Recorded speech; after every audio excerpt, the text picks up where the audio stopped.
বন্ধুরা, পূজার আছে আর 5 দিন বাকি। এখনো কিন্তু মন্দিরগুলো ভাঙা হয়েছে। তাহলে মন্দির যদি ভাঙা হয় তাহলে আমরা কাকে নিয়ে পুজো করব? তাহলে কেন মন্দিরগুলো ভাঙা আছে?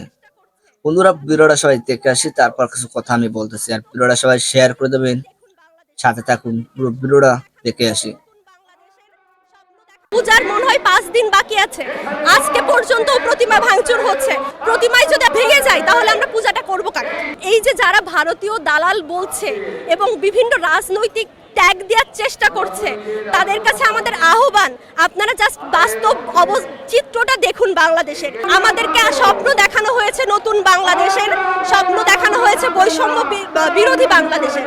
তো সবাই আপনারা যদি দেখে থাকেন, শুধুমাত্র যে আমরাই 8 দফা দাবি তুলেছি এরকম না, অনেক সংগঠন আছে তারাই তাদের দাবি দাবানে উপস্থাপন করছে।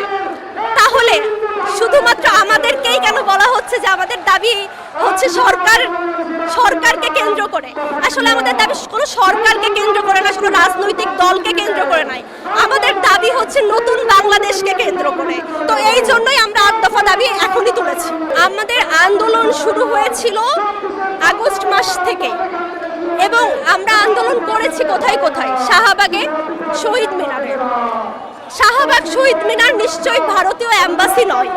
তাহলে আমাদের এই দাবিগুলো কার কাছে? আমরা স্মারকলিপি জমা দিয়েছি রাষ্ট্রপতির কাছে, আমরা স্মারকলিপি জমা দিয়েছি প্রধান উপদেষ্টার কাছে। আমাদের যদি ভারতীয় এজেন্ডা বাস্তবায়ন করতে হতো তাহলে তো আমরা স্মারকলিপি জমা দিতাম ভারতীয় এম্বাসিতে।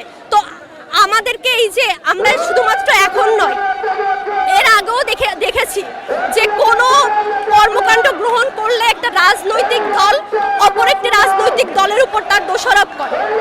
আমাদের এরকম কোনো চিন্তা ভাবনা নাই।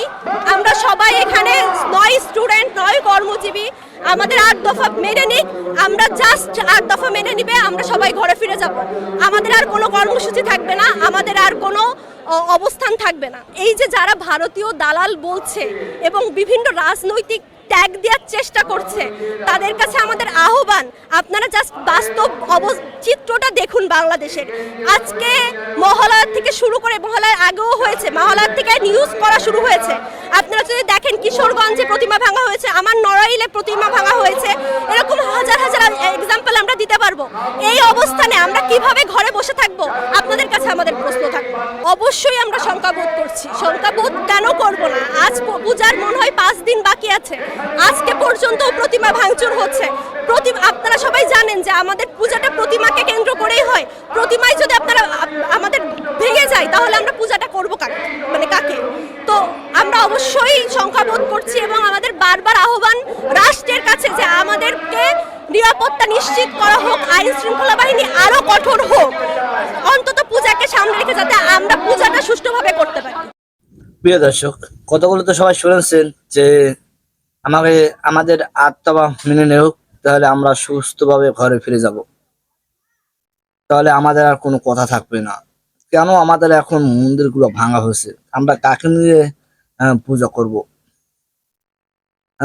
দেখা যাচ্ছে যে প্রত্যেকটা জেলায়, প্রত্যেকটা ইউনিয়নে একটা করে মন্দির ভাঙা হয়েছে। এই দেখা গেছে একটা ফেসবুক, মানে আমি যখন ফেসবুকে যখন ঢুকেছি, 3টি বাচ্চা সেখানে দেখা যাচ্ছে একটা বাড়ির ভিতরে ঢুকে সেখানে মন্দির ভেঙে দেওয়া হয়েছে। সেখানে পুলিশ ছিল, সেনাবাহিনী ছিল, প্রশাসন ছিল।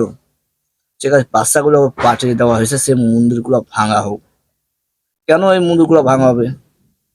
ভিডিওটা সবাই শেয়ার করে দেবেন। বন্ধুরা, আমার চ্যানেল যদি নতুন হয়ে থাকেন সাবস্ক্রাইব করে দেবেন, পাশে বেল আইকনটা ক্লিক করে দেবেন, আর ভিডিওটা সবাই শেয়ার করে দেবেন। ভালো থাকবেন।